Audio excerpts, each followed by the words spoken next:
So serious. I am Iron Man. This is a tasty burger. Welcome to the InSession Film Podcast. Welcome to episode 660 for October 28th, 2025, and I'm JD Duran. I am co-hostless this week. Brennan is very busy, caught up with work and any other shenanigans that he may be involved in. My best guess is that he's playing hooky to indulge in some Halloween parties. Maybe he's trick-or-treating early. Who knows? But he's not here.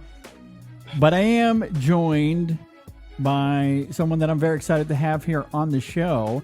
First time appearance here on the show is one of our newest writers, James Williams, is joining me on the show this week. James, thanks for being here.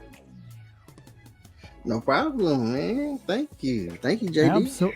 Absolutely. It's great to have you here. This episode is going to be fun. You had reached out to me about wanting to come on the show to maybe do something horror related. We haven't had much of an opportunity to review any horror films, but obviously Halloween is happening just a few days from now. So we thought now is the perfect time. Let's do something horror or Halloween related. So we do have a top 5 this week. It isn't specifically horror movies. It could be, very much could be. And this is a Brendan Cassidy special, and of course he's not here, but what we're doing for our top 5 this week, we're going to be discussing movies that evoke that Halloween spirit, whatever that means for you. We're going to be talking about our top 5 movies about, maybe not about, but again, just the movies that invoke Halloween in some sort of way. So we'll talk about our criteria later on in the show once we get to that. Before we do, I have some fun things that I want to bring up. Before we do any of that, though, James, as a get to know you for our audience, let's start here. And sorry, I'm kind of springing this onto you spur of the moment. I did not give this to you earlier. But as a get to know James Williams, give me your Letterboxd top 4. What are your top 4 movies? Right now, my favorites. My favorites are Dr. Sleep. Okay.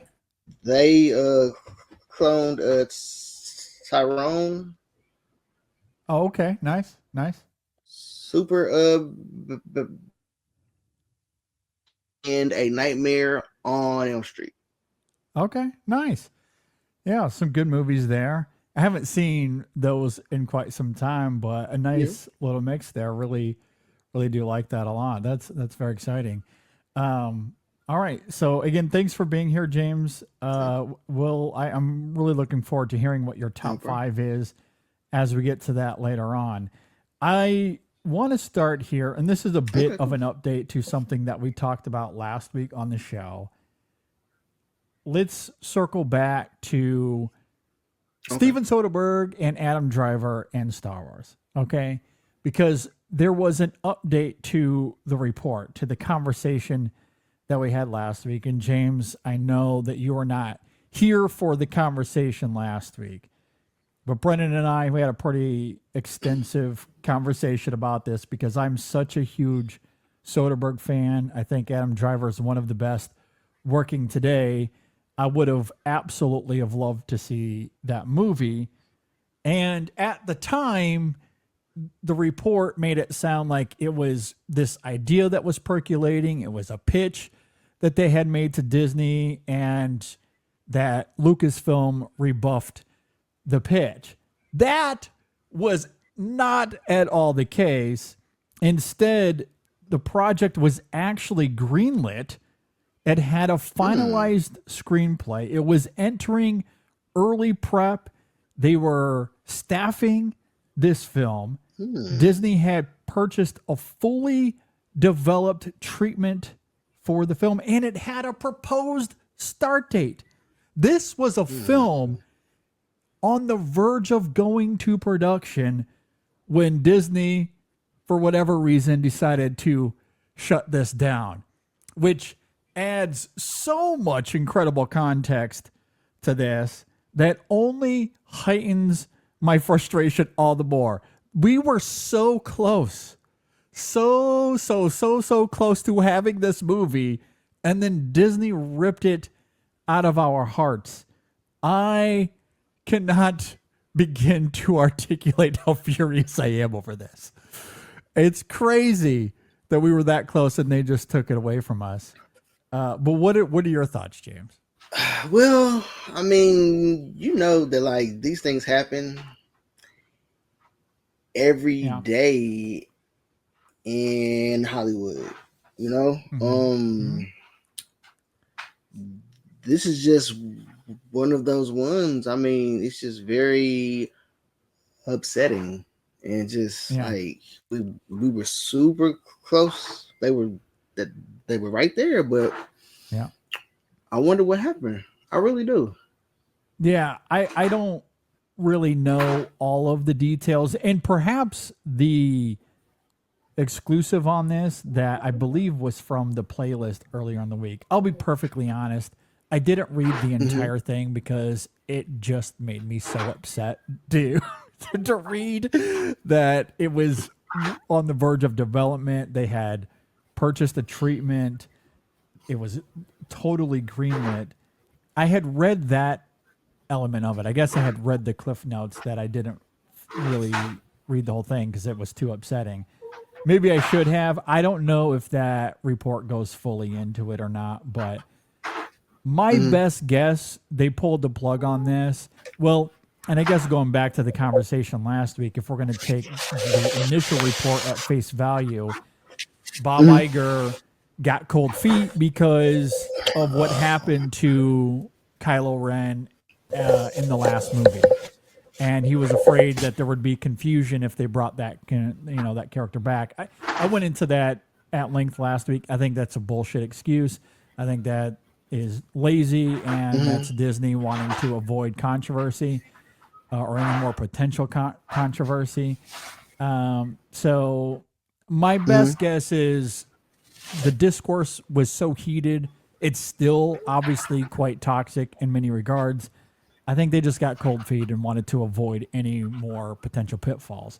Because again, and to reiterate once again, in case you missed last week's show, and also for you as well, James, it's worth reiterating that it's not just this movie.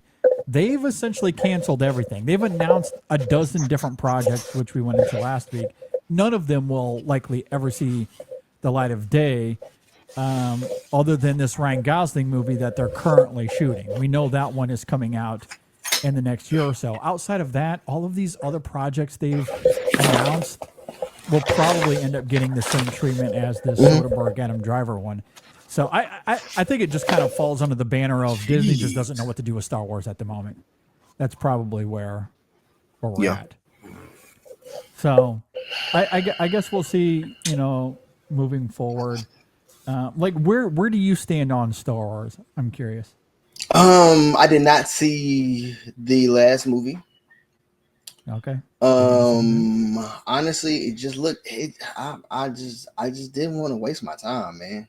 I didn't want to waste my time. I am one of the few people that did like the last Jedi. Yeah. I was definitely one of the few ones. I mean, dang, man, it's just you're in good company here. I'm a big fan of that film. I love The Force Awakens as well. That movie's about to celebrate its 10th anniversary. I am writing a piece on that for the website, which I'm very excited to share here in about a month's time. I will always go to bat for those first two. I know the sequel trilogy gets a lot of criticism, but I really do think The Force Awakens and The Last Jedi are more in sync with each other than they get credit for. I will die on that hill.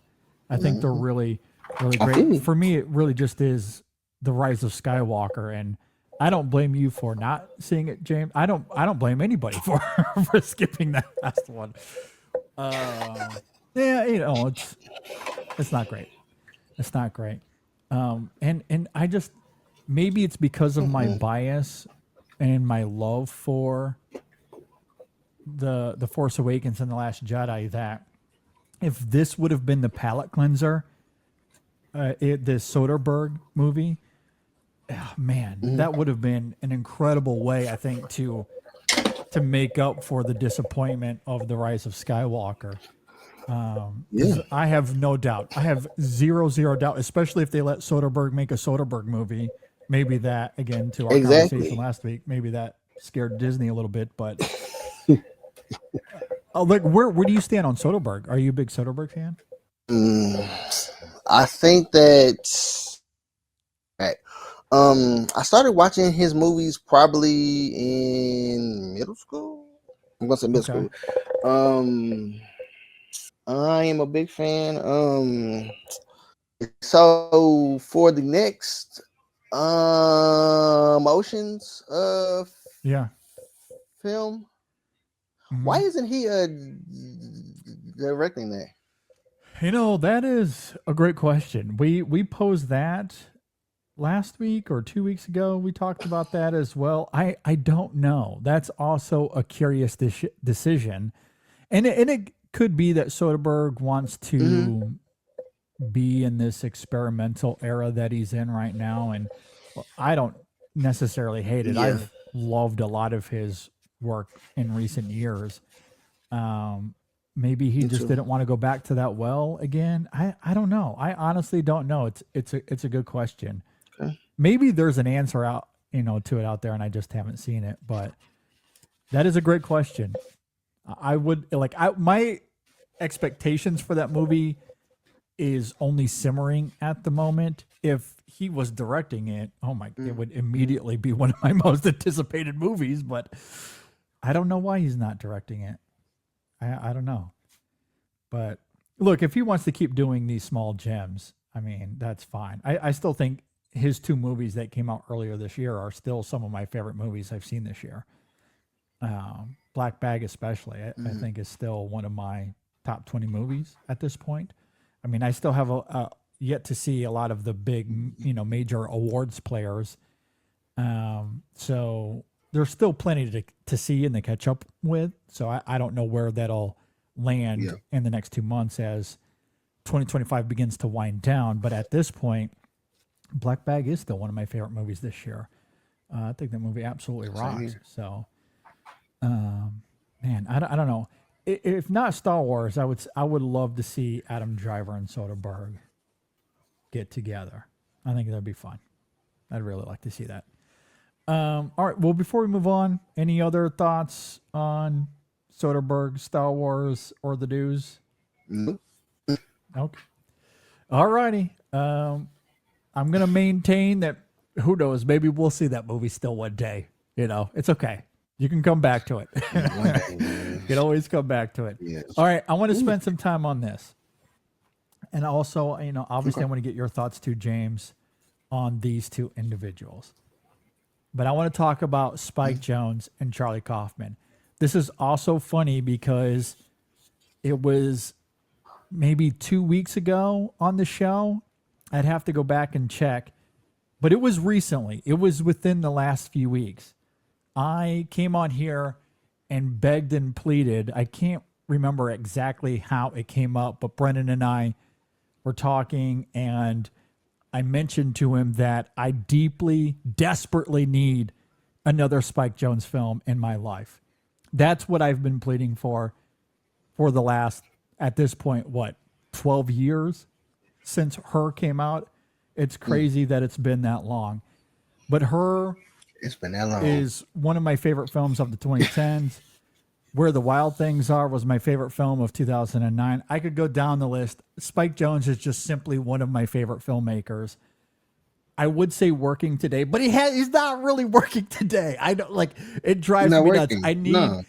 I need Spike Jonze to come back. And then we get a report this last week, as if the universe was listening to my pleas, that he is collaborating once again with the legendary Charlie Kaufman. They are working together on a new project. When I heard the news, James, I nearly fell out of my seat. I almost hit the floor. I was so excited. Where do you stand on those two?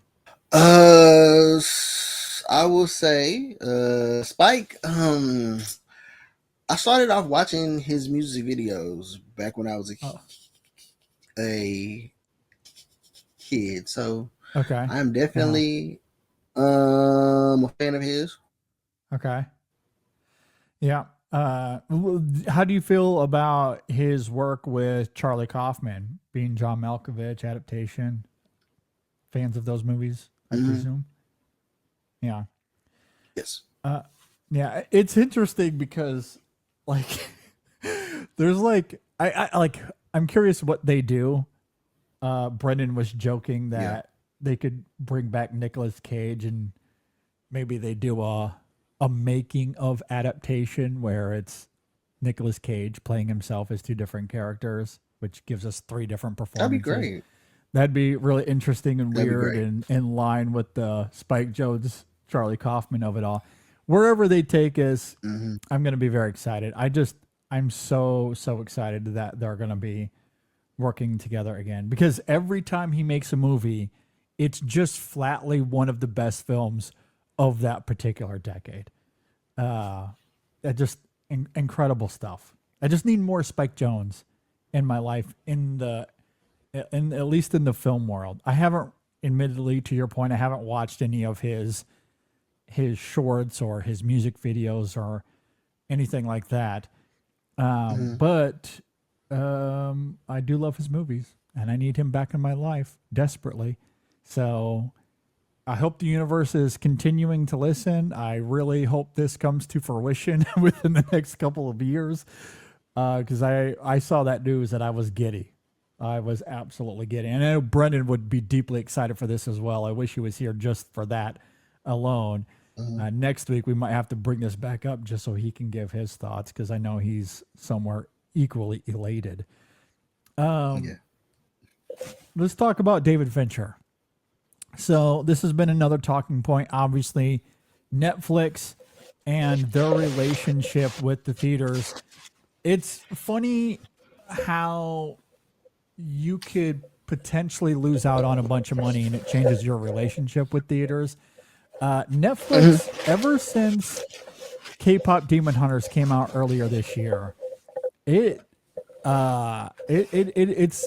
so fascinating how all of a sudden their perspective on the theaters are beginning to evolve. When you realize that you've lost out on $1 billion, which is what that movie would have made in the theaters, given the response to it, your outlook does begin to shift. Now, obviously, there's a lot of nuance and context to this. Is K-pop Demon Hunters the global phenomenon it is if it goes to theaters first instead of going to Netflix? That's a fair question to ask. The answer to it, realistically, probably not. At least not initially. It probably is a bit of a slow burn in terms of its success. I think that is maybe fair to say. But maybe it is. It does. Because the songs are incredible. It is a good movie. I think it's arguably the best animated film of the year. So maybe it does become this box office sensation. It really does make $1 billion. Either way, when they did put it back in the theaters with AMC for that sing-along, it was quite a success. And Netflix was able to see some dollar signs and like, oh, look, maybe we can figure this out and put some of their movies into theaters. And obviously the reason I'm bringing this up is because there was the report earlier this week that the David Fincher film, The Adventures of Cliff Booth, which is coming out next summer, Netflix is looking at, and here is the quote that is really, really interesting here. Netflix is looking at a quote unquote robust theatrical rollout for the film, end quote. Okay. So this Not is surprised. Netflix. Yeah, they're not messing around here. They've never had a robust theatrical rollout for their movies, but they do see some potential here, which I think Never. is utterly fascinating. Where do you sit on all this, James? Well, I think that they are wanting to do this one because it is Fincher, and pretty much, all of his films, they should be seen on the big screen. Yeah. No, I agree. And I Yeah. don't care if it's a film, I don't care if it's a TV show. It should be seen on the big screen. Yeah. And they just want to make some more money, and they will bring everybody out, and they gonna make that money.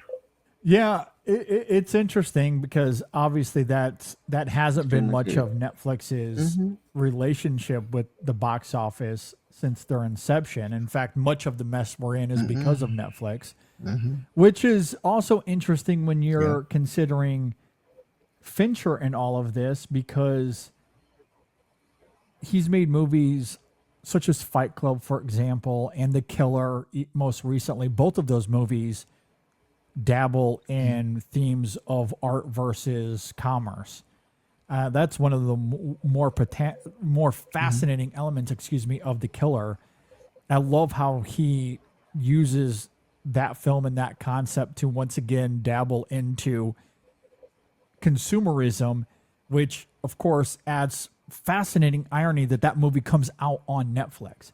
So it is, to me anyway, apparent that Fincher is very aware of the space in which he is making movies currently, because it's obviously not just The Killer. Mank also came out on Netflix as well, and now he's working with Netflix again to do this Cliff Booth movie. So he's aware that right now, anyway, in his career, he's operating in the streaming space while still making David Fincher movies. And to your point, they should be on the big screen.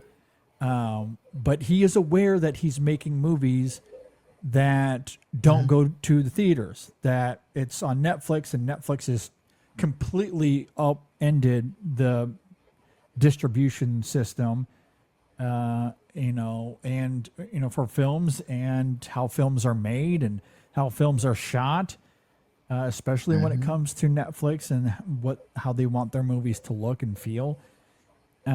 So the fact that this film is going to theaters, or Netflix is wanting it to go to theaters, I think it raises a lot of questions around how the film is going to be made, how it's going to be shot.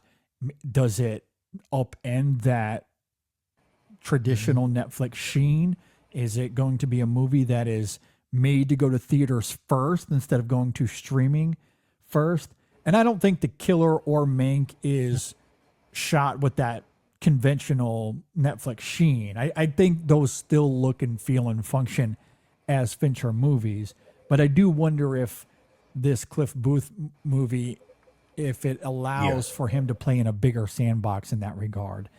If it is going to have this robust theatrical rollout. And if it does, if it's huge and it's this big sensation and it makes a lot of money, you have to wonder if Netflix completely revamps their approach to releasing movies, at least those with big names like a David Fincher, and one assumes it's going to have a great supporting cast around Brad Pitt. I don't know. A lot to think about there. It's going to be interesting next summer. It is. Yeah, I'm real curious. I saw that news, and obviously there's a lot to discuss. There's a lot to mine there, and if Netflix is willing to dabble into the theatrical game, I kind of wonder what that maybe means for Apple. And now Apple has released their movies more so in theaters comparatively. But do they explore that more? Do they go beyond what they've been doing? in terms of the theatrical run. Maybe, it's going to be curious. I don't know. I mean, Netflix, they don't mind spending money, but we've never seen them spend money in this way in terms of, or again, a quote unquote robust theatrical rollout, whatever that looks like. I'm going to be curious. I'm going to be real curious. And maybe, if anything, maybe they're also looking at it in the same ways that we are right now with One Battle After Another.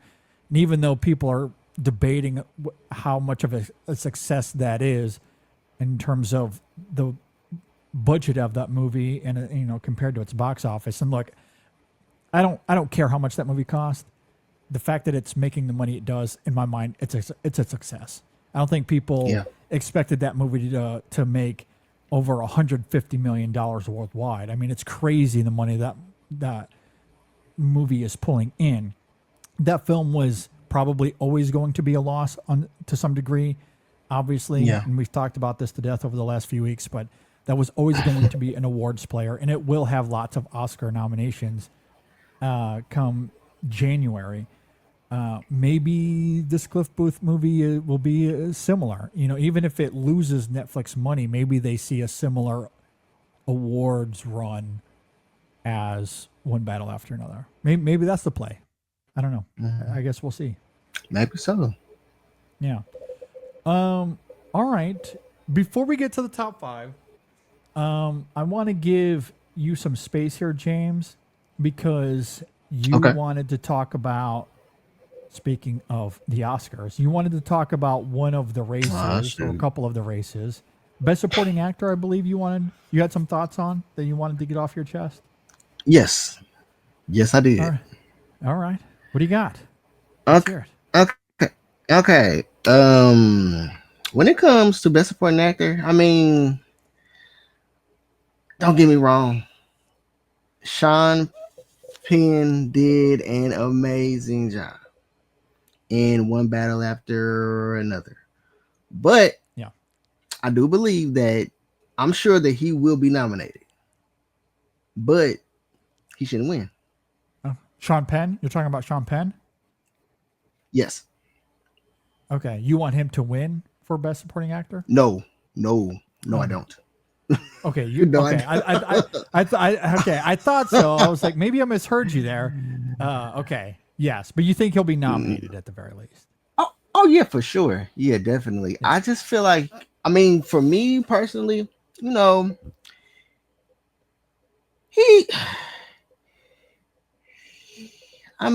a veteran. He has had his shine. And I feel like an actor like a Delroy Lindo, he deserves that moment. Yeah. And he should win. And hopefully he's not nominated, but definitely, if he is, he should win. Point blank, period. Yeah. I agree. Like I love Sean Penn in One Battle After Another. I don't know if he's the front runner at the moment.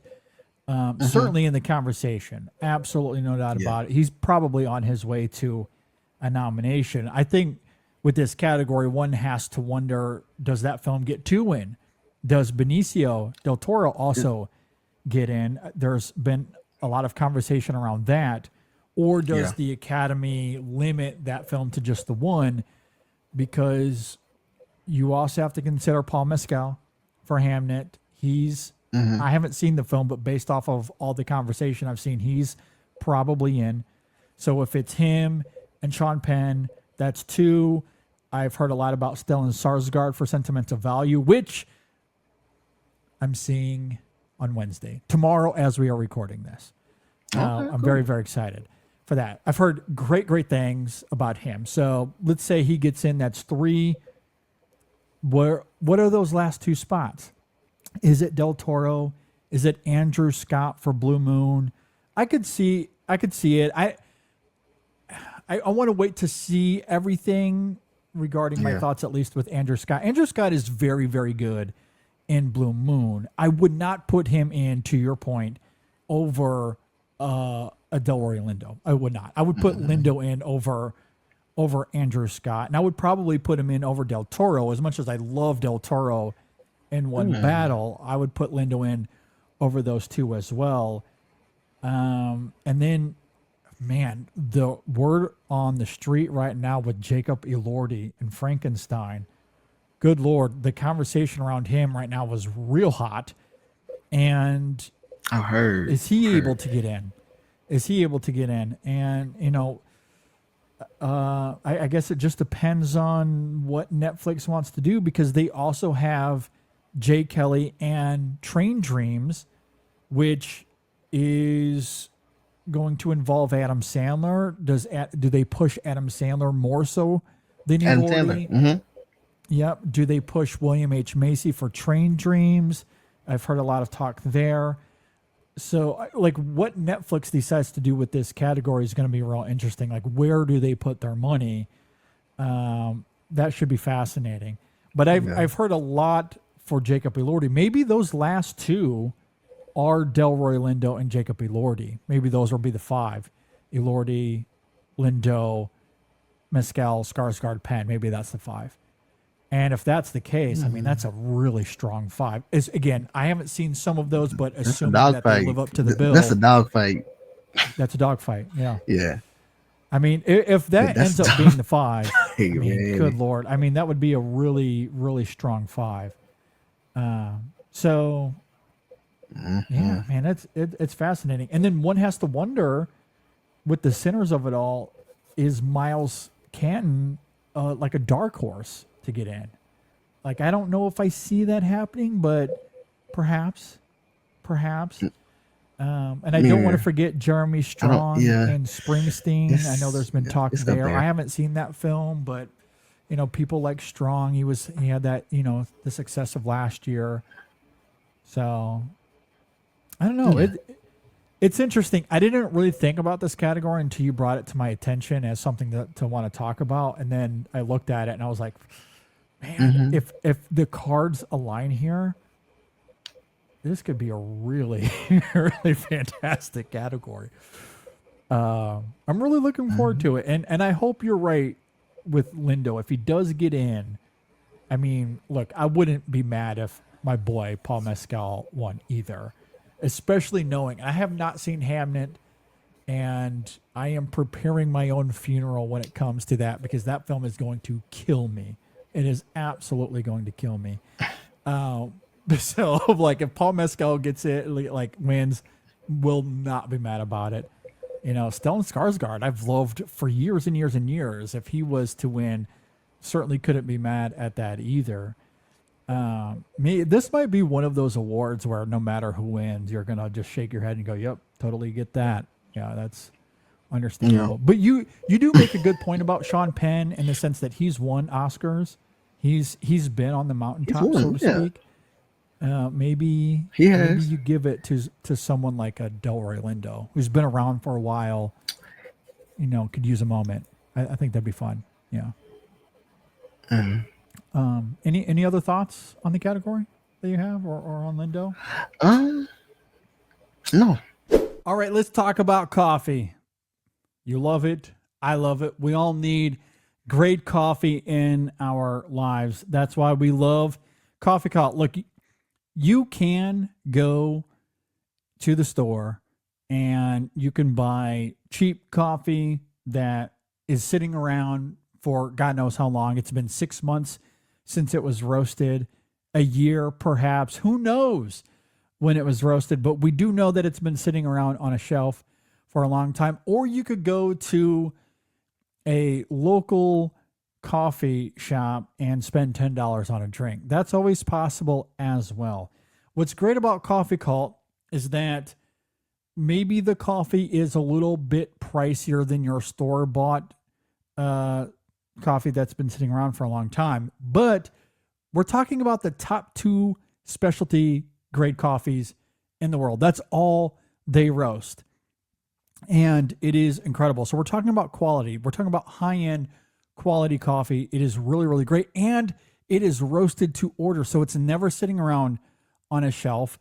It is roasted as the orders come in. So every single bag that you get was roasted that week, some days prior to it arriving at your door.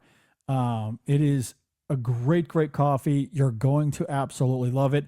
And with the holidays coming up very soon, you're going to want to check out that holiday blend. It is my favorite coffee by far that they have. I deeply, deeply love it. It really evokes that Christmas feeling. I know in this episode, we're about to talk about Halloween vibes and movies that invoke Halloween. Well, that holiday blend is a great example of a coffee just invoking that Christmas spirit. It's just fantastic. I deeply love it. You want to check it out. Coffeecult.com, coffee with a K, cult with a K, coffeecult.com. At checkout, use the code ISF25. Again, that code is ISF25 at checkout. You will get 15% off. Also, orders in the United States over $49, you will get free shipping as well. Coffeecult.com, and we thank them for their support. All right, let's talk about swag, t-shirts, merchandise. Your support means the world to us. One of the best ways you can support us is by checking out our t-shirts at our store, InSessionFilm.com/store, or you can go directly to the source at InSessionFilm.dashery.com. There you'll see all of our designs, including this one I got here. We have a Sinners design. We have I Could Use a Boost, the Wild Robot, of course. That's one of our most popular ones. We got all kinds of stuff. Of course, our logos, Women in Session, Chasing the Gold, all kinds of fun merch available there as well. And coming up soon in the next couple of days, in fact, as this episode is released, October 29th through the 31st, you will get 15% off our Dashery on our Dashery store. So again, InSessionFilm.dashery.com. Go directly there, and you will get 15% off. It is automatic, so you don't have to enter in a code or anything. The pricing is automatically discounted. Again, that is October 29th through October 31st. 15% off all of our designs. Anything you get there, you'll automatically get that discounted sale there. So right now is a great time to support us. Go get your InSession Film t-shirt. And we really do appreciate everyone that is helping us out. Again, because everything that you buy, it goes directly into supporting this. So again, InSessionFilm.com/store. You can see all of the stuff there, or go to InSessionFilm.dashery.com, and we thank you for your support. Okay, with that, let's go ahead and get to our top 5 then. Again, for this week's show, with Halloween around the corner in just a few days here, we are going to be talking about our top 5 movies for Halloween. And maybe that's the best way to articulate it. For Halloween. This is a really subjective list. Obviously, art, film in general, there's a subjectivity to it. But when we put these lists together, we're obviously considering what we think are the best films for that particular subject or that particular list. But this is really a subjective list about what we think about Halloween, how we perceive Halloween, how we vibe with the holiday. So again, as I mentioned up at the top of the show, these don't have to be horror movies. Some of them obviously will be, but really we're looking at movies that feel perfect for Halloween, that make up the best vibes, that give us that feeling of Halloween, whatever that means. So before we get into the list, did you have any criteria, James, or did you approach this list in a certain way? Or, what does Halloween mean for you as it relates to horror films? Okay. Criteria wise, I did not I do not have the original Halloween in here. I do not have it in here. Okay, so, that's fair. Yeah, totally fair. All right.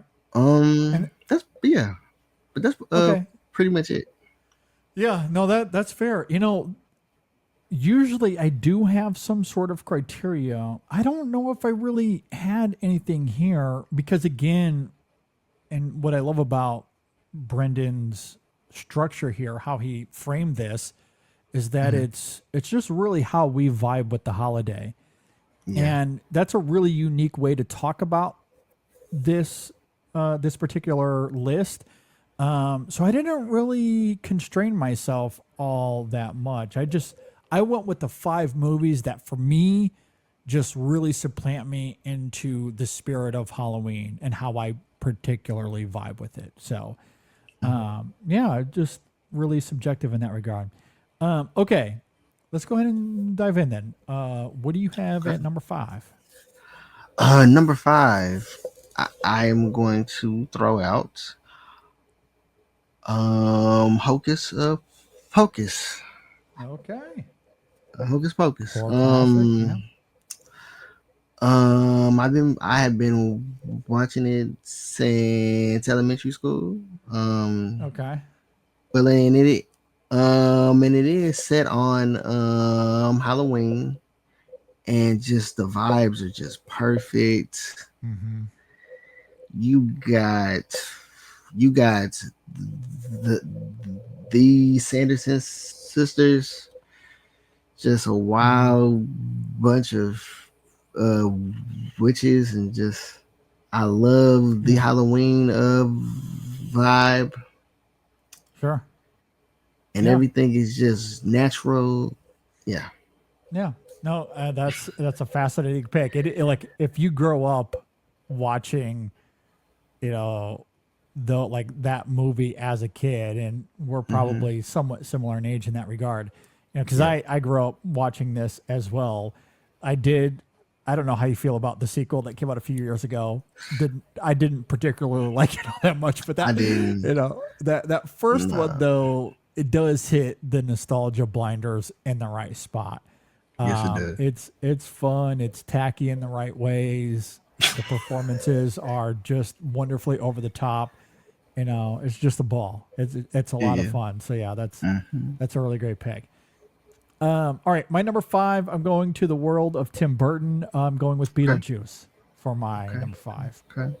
And this is interesting because I didn't necessarily grow up with this movie like many of my peers. So I don't have nostalgic blinders or a strong affinity for it in that particular way, but I still really like the film. I think it is great, and there's something about the Tim Burton aesthetic, the Michael Keaton of it all, and how the film just kind of evokes this fun, inventive horror landscape that to me just feels perfect for Halloween. And obviously, you couple that with how easy might be the wrong word, but how fun it is to dress up as these characters for Halloween. Yeah. And it's still something that you still see all these years later. Like people still dress up as Beetlejuice because the character is just that iconic. He's iconic. And I really like the sequel. Speaking of long-awaited sequels, I did like Beetlejuice too. I did, more so than a lot of other people did. I did enjoy it. I'm happy for you, man. I'm happy for Thank you. I appreciate that. No, that's okay. And again, I think I was able to enjoy it because I don't have the same nostalgic blinders as everyone else does. But when I think about horror, or when I think about Halloween specifically, Beetlejuice comes to mind. And not just because of Michael Keaton and that character, whom I do really love here, but also Winona Ryder. Winona Ryder in the late 80s and early 90s was just premier. Like she was absolutely phenomenal. She had it. She had it. She's the MVP of that film too, I think. So yeah, Beetlejuice is my number 5 here. Okay. All right, what do you got at number 4? Number 4. Let me throw out there Halloween 3, Season of the Witch. I know. Okay. I know that a lot of people it doesn't have Michael Myers in it. It's not a real Halloween movie. I get that. Okay. And I've heard that for about pretty much half my life. Yeah, but I mean the movie is campy. The movie it's just weird. It's funky. You got Tom Atkins just being just a horny doctor. He don't think about nothing but getting some women and having a 6-pack of beer. And then like he is just being put to the test. He has to go out and figure out what's going on with this mask company, and just it is just something that should have turned into an anthology. But you know, because it didn't make a lot of money, it didn't happen. So, you know, it is definitely one of my favorites. And that's why it is at number 4. I love the movie. I love it. Good. Well, I am excited for you. I have not seen this film, so I cannot speak to it, but it is interesting browsing this film. It's funny. It is on Peacock right now. It is on Peacock right now. Take 1 hour and 30 minutes. Come on. Okay. That's enticing for sure. It's funny browsing this on Letterboxd though as you're talking, because the reviews for it are all over the place. Like it's got such a wild range of reviews here. But when I look at the activity from those that I follow on Letterboxd, the reviews are actually quite high. They're more in line with what you're talking about there. So that I do find really quite interesting. I guess just to reiterate, for context for any new listeners out there, and also for you, James, because I know this is our first time having an elongated conversation like this. Yeah. But my history with horror is distinct in the sense that because of my upbringing, my parents didn't really let me watch horror films as a kid. Gotcha. It was never really a thing in my household. And as I grew into my teens, what I found out real quickly is that I am, and I think the technical term here is a scaredy cat. So I did not watch a lot of horror films for a long, long time. Okay. And it wasn't, honestly, it started a little bit in college. You know, I would catch up with some classics like Carrie and Rosemary's Baby and some movies like that. And then once we started the show back in 2013, and obviously when we're doing this show, we want to cover everything, or cover as much as we can, all kinds of films, I should say. So I wanted to be fair to horror as well. So I started watching a lot of horror back in 2013, and throughout the years, obviously here on the show, we discuss all different types of horror movies. We've reviewed a lot of horror movies along the way, and I've caught up with a bunch more as a result.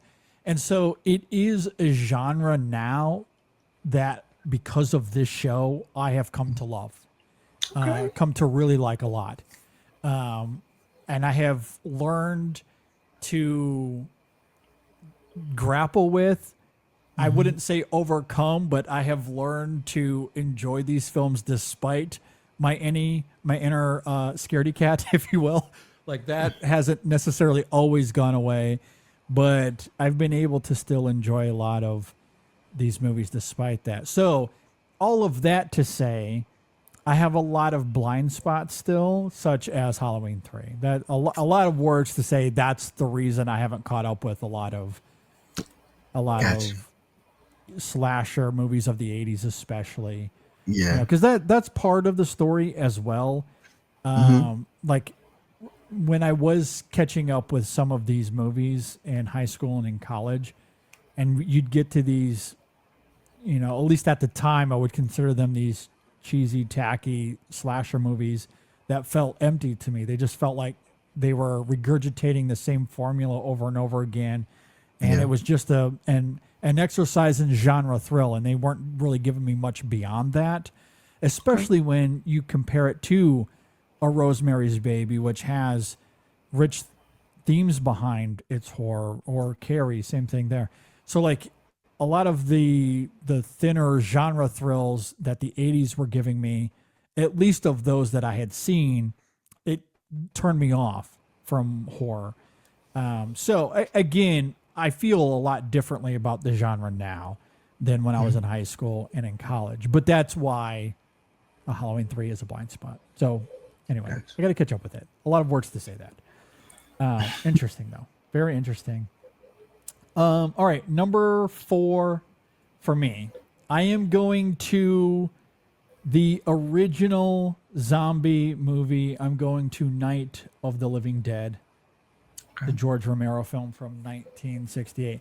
And this, I mean, it's a film that I love. I deeply, deeply appreciate and respect this film. I love its filmmaking. It's actually really quite visceral how it ends. It's a really phenomenal horror film. And it also sits here because of its iconic stature, because when you think about Halloween, or at least when I think about Halloween, I think about the iconography that comes along with Halloween, and zombies are all over the place. Now, obviously, people aren't necessarily dressing up as the zombies from this movie, but it all started here.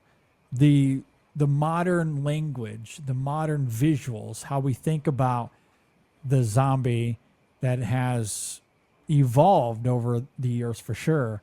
But it all starts with George Romero and what he does with Night of the Living Dead, which I still think is one of the very best zombie movies we've seen. And yeah, it's killer. I absolutely love it. So to have that kind of influence 50, 60 years later, I think is really remarkable. And that's why it sits here at number 4 on my list. Okay. Yeah. Any thoughts on it? Have you seen Night of the Living Dead? Oh yes, it was definitely one of those movies in which I had to watch for my film studies class in college. So yeah, definitely sure. I've watched it.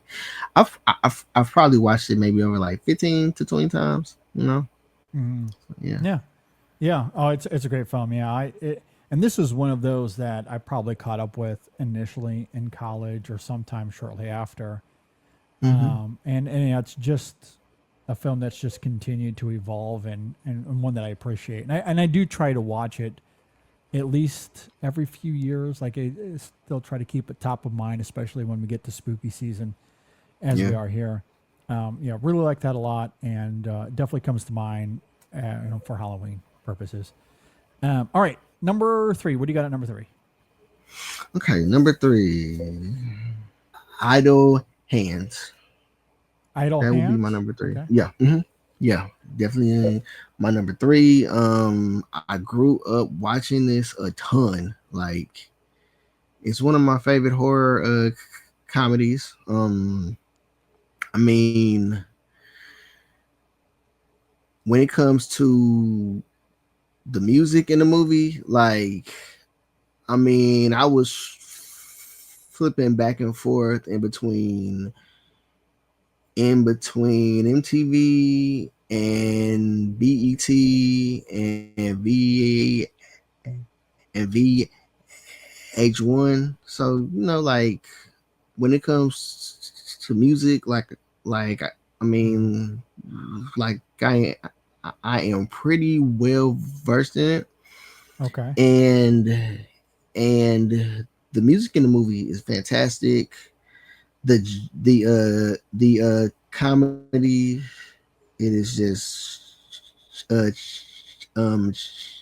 cheesy and over the top. And it came out it came out in '99. So I'm sure. I think my mom took me to go see it because I had begged her and begged her and begged her. And Yeah.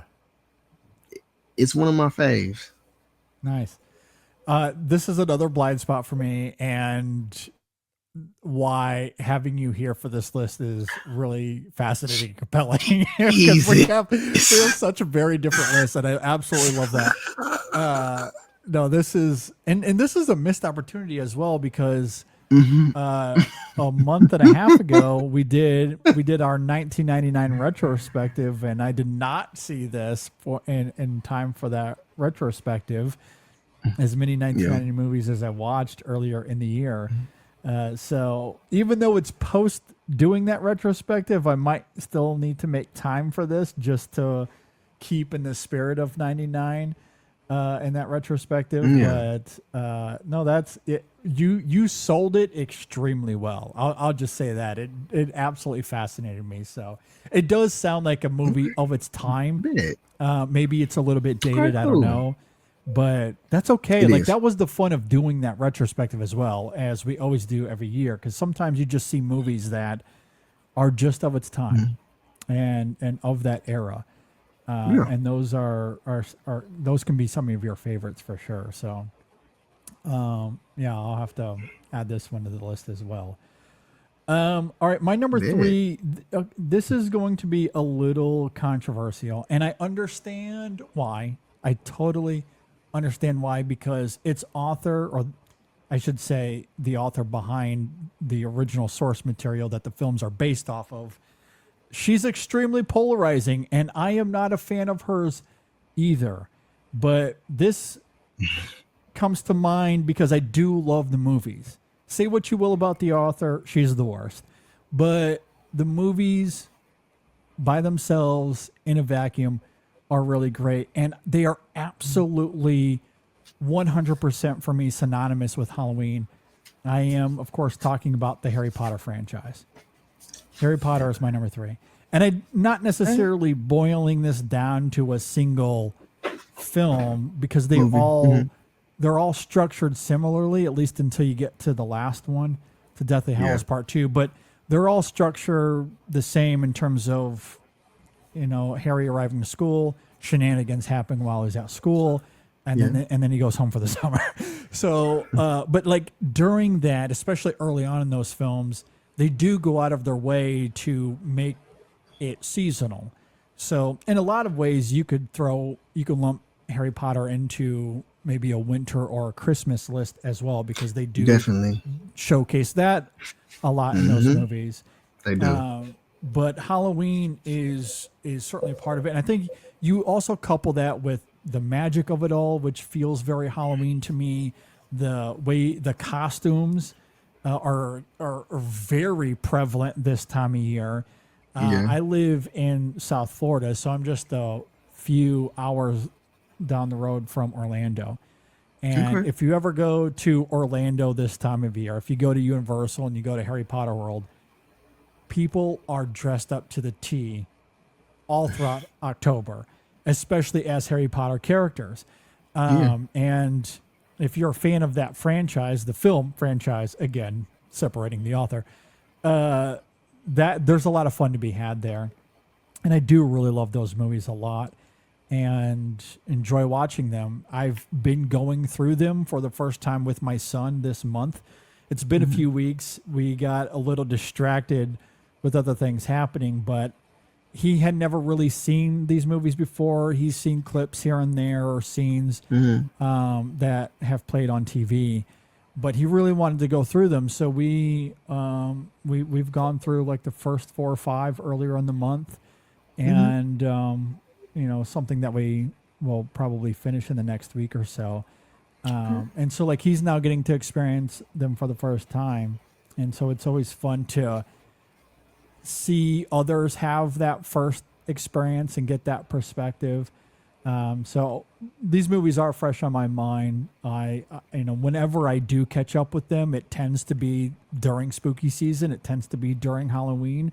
I don't know what it is about it, but I do know what it is. It's everything I just talked about, but I just it vibes so well for me this time of year. I absolutely love it. So Harry Potter is my number 3. Cool. All right. What do you got at number 2? Number two. Trick or Treat. Okay. The great anthology. Unfortunately, there is no sequel. Haven't heard of their one coming up, and I am still upset about it. Okay. And I feel like I will be upset about it until the day finally comes and we see a set of photos or something, like, because it is just a shame that this movie still does not have a sequel. Yeah. I've heard people talk about that before, because that film came out in what, 2006 or 7, something like that. 2004? Was it that? Okay. Yeah. 2004. Yeah, not 2005. I may be wrong about that. Yeah. No, it's interesting because, whenever you're doing research for any topic around horror, I feel like this one comes up a lot. And I feel like on social media, I see people tweeting about this every October as well. It's a film that a lot of people really love. And again, just browsing Letterboxd here, especially when I look at the reviews from those that I follow from my friends on here, and man, people really do love this film a lot. So again, one of those blind spots for me. It's just one that I have to catch up with. I have a lot in this genre I have to catch up with, but this one I'll have to add to the list as well. But I have heard, unlike your last pick, which is a fun surprise, I did not expect that.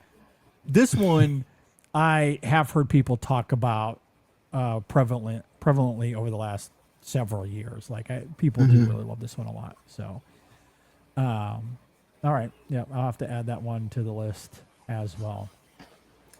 All right, my number 2, I don't think I have to spend a lot of time here. This one is extremely obvious, but sometimes the right picks are the most obvious ones, and that is John Carpenter's Halloween.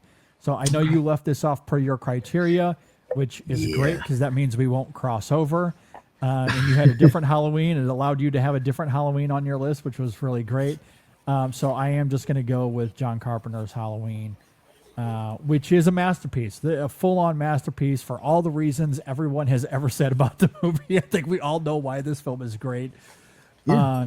It is just a masterpiece in horror construction and characterization. And this is one of those films for me that, again, like Psycho, like Carrie. Yes, it's a slasher film, but I feel like there's so much more meat to the bone than a lot of other slashers that I've seen, and I do think there's just incredible artistry on display here, and not just in terms of what we see on the surface with composition and framing and scare tactics and cinematography, and all of that is fantastic. And makeup work, the costuming, obviously iconic, absolutely iconic. But I do think there's a lot going on here underneath that I think is really quite great. And John Carpenter, he's just one of the best to ever do it. So, yeah, obviously we all know why this film is great, but it is my number 2 here. My number 2. Okay. All right. Number 1. What do you have at number 1? Number one. It is the Lost Boys. Nice. The Lost Boys is my number 1. Good stuff. Yeah, that's a good movie. It's my number 1. There hasn't been a vampire film that has had really this much. I'm trying to think of the word for it. It just has this vibe that is just super, just like uh, chill and laid back. Yeah. Particularly, really because it's set in California, and I feel like a lot of vampire movies have tried to duplicate what they did, but I would say that most of them have failed. Yeah. Yeah. Yeah. Yeah. I think what's interesting about this film, going back to something I said earlier in terms of horror films or genre films, perhaps even broadly speaking, that can deliver in terms of what that genre is known for, what is expected out of it, but underneath is something extremely rich and substantive in terms of either characterization, themes, emotions, etc. Which is why I love something like Halloween and why I love Night of the Living Dead and so many other examples we talked about already. And then I also mentioned in my spiel earlier about why I had such a long distance relationship with the horror genre, especially for a long time, because I do feel, or at least I did feel, that a lot of slasher films or, I guess genre films, they were constructed for the thrill and didn't really deliver much else, and so they were sloppy and tried, and it just didn't appeal to me. What's interesting about the Lost Boys within that spectrum is that I don't think it's anything provocative, but something can be said about the prowess of just oozing cool, because there's something about the Lost Boys that's just so incredibly vibey. It's fun. The characters are memorable. This film is endlessly quotable. There are so many incredible funny quotes here, or just quotes that you remember. That's amazing. So like, it's a great example that a film doesn't have to be this, this deeply profound experience.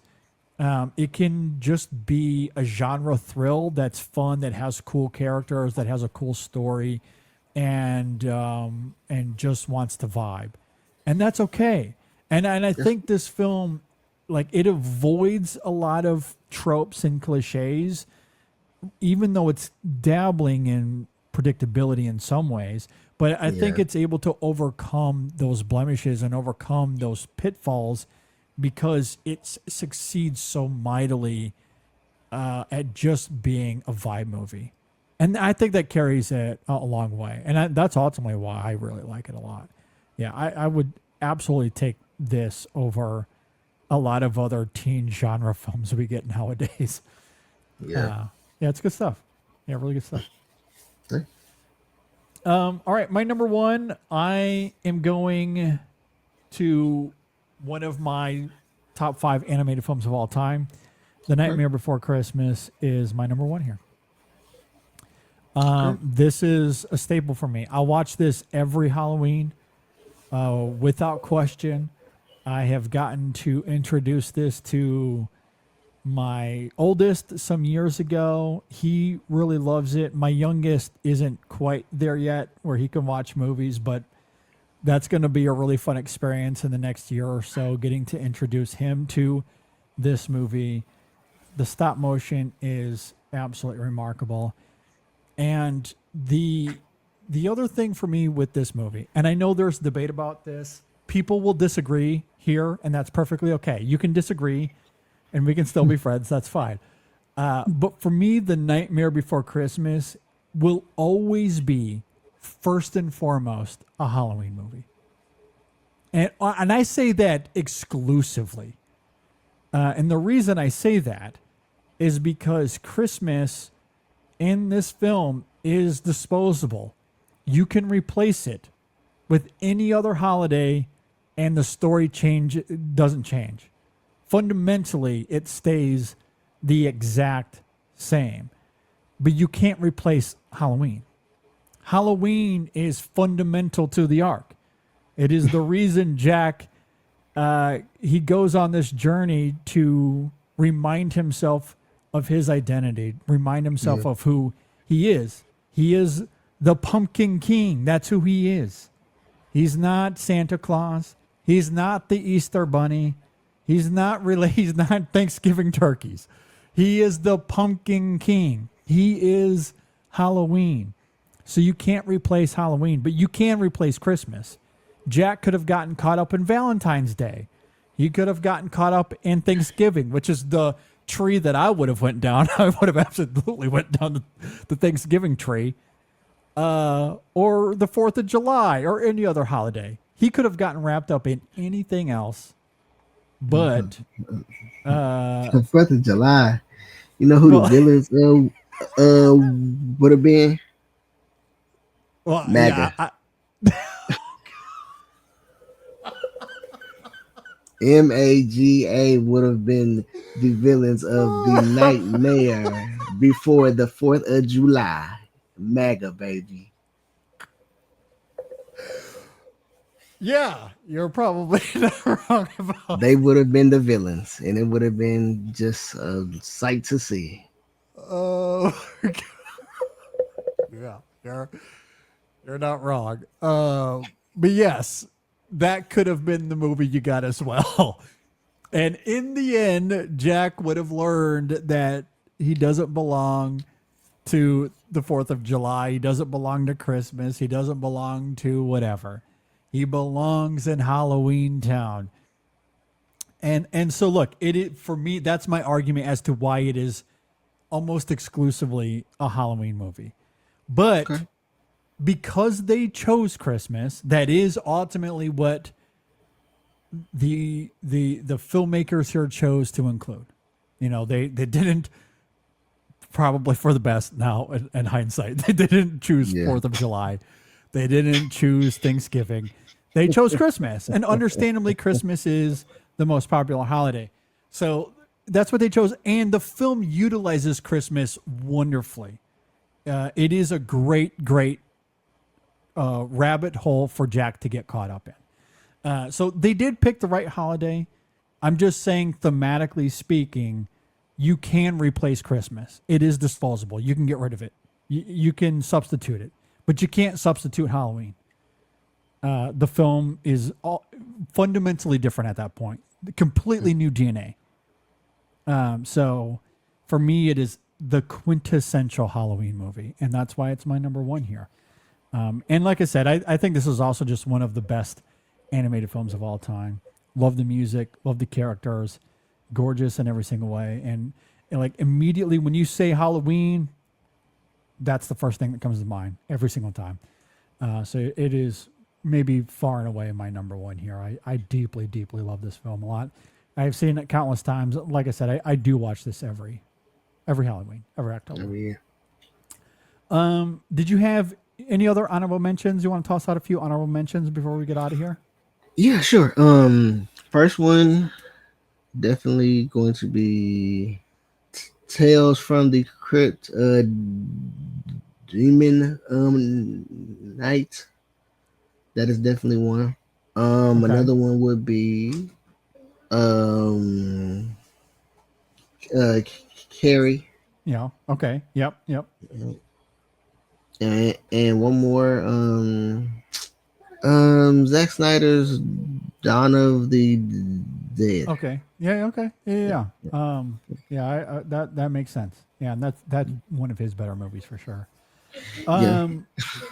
Yeah. As far as a few honorable mentions for me, look, I'm not the biggest fan, but that one I could understand. A few honorable mentions for me. Look, I mentioned a few earlier, like Carrie, Rosemary's Baby. That for sure comes to mind. The Exorcist comes to mind. The Shining, Scream almost made this list for me. Scream's obviously a big one. That's very, very Halloween. You'll still see, like, even my oldest son, he went as Ghostface a few years ago. He never even seen the film. But like Scream is still so prevalent in our culture. This is their mask. Absolutely. A couple of non-horror films, although this first one is horror adjacent, Ghostbusters, I thought heavily for here, and Star Wars. You still like Star Wars is so prevalent on Halloween, and even though it's obviously not horror, I think it's very associated with this holiday just because, again, of our culture and how it is integrated into the customs of Halloween. So I thought heavily about Star Wars there. What else? Dracula came to mind. The Fly came to mind. Suspiria came to mind. Those felt maybe a little bit too cinephile-y, those last few there. But for me personally, and again, this was just a very subjective list. Again, when I think about Halloween, those films certainly come up, as well as others. But I'll go ahead and I'll leave it there. But this was a really fun list. This was great. I had a wonderful time. Me too. James, thanks for being here. It was a pleasure to have you here on the show. No problem, man. Before we get out of here, yeah, absolutely. Before we get out of here, where can we find you on social media and your work online, my friend? So on socials, I am at photo Jimmy, pretty much everywhere. Okay. And my Medium page for my writing, you can type in photo Jimmy on Medium, and my work should pop up there. Okay. Yeah. And yeah, All right. Awesome. Well, be sure to go and give James a follow. Be sure to go and check out all of his great work, and really do appreciate you being here once again. Do want to reiterate before we get out of here, it was a very, very busy week here at InSession Film. We had 4 reviews this week, or we will have 4 reviews. One of them is still on the way, but currently already available this week. We have a review for Springsteen, Deliver Me from Nowhere. That was Megan Kearns, the wonderful Megan Kearns.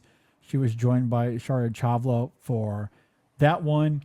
Then Brennan and I, we did reviews for Catherine Bigelow's House of Dynamite, which is a film that I defended. I know it's been a little bit polarized, but I think it's really good. I love the approach that Bigelow takes. We talk about that. And then most recently, we have a review for Richard Linklater's Blue Moon. Really good. Ethan Hawke, fantastic as always. And then coming soon, probably tomorrow as this episode is released, we will have a review for Shelby Oaks. That'll be Megan Kearns once again. And this time she is joined by InSession film writer Max Vincent. So you can be on the lookout for that, and a new Women in Session, as always, at the end of the week. So really, really busy week. All these great movies dropping that we want to get our thoughts on. And, man, things are not slowing down at all. Like I said, I'm going to get a chance to see Sentimental Value this week. I'm hoping to see Frankenstein as well. Same here. Just a really, really busy week. A lot going on around these parts, but we do love it. As for this coming weekend, as for next week's show, Brennan will be back. We will have at least 2 reviews available. I will only be on for one of them as I'm taking my son to Michigan this weekend. So my time is going to be a little bit limited. But we'll have a lineup ready to go for the next week as well. Very, very exciting stuff. All right, with all of that said, thanks again, James, for being here. Thanks for listening, everybody. We'll see you next time on the InSession Film Podcast.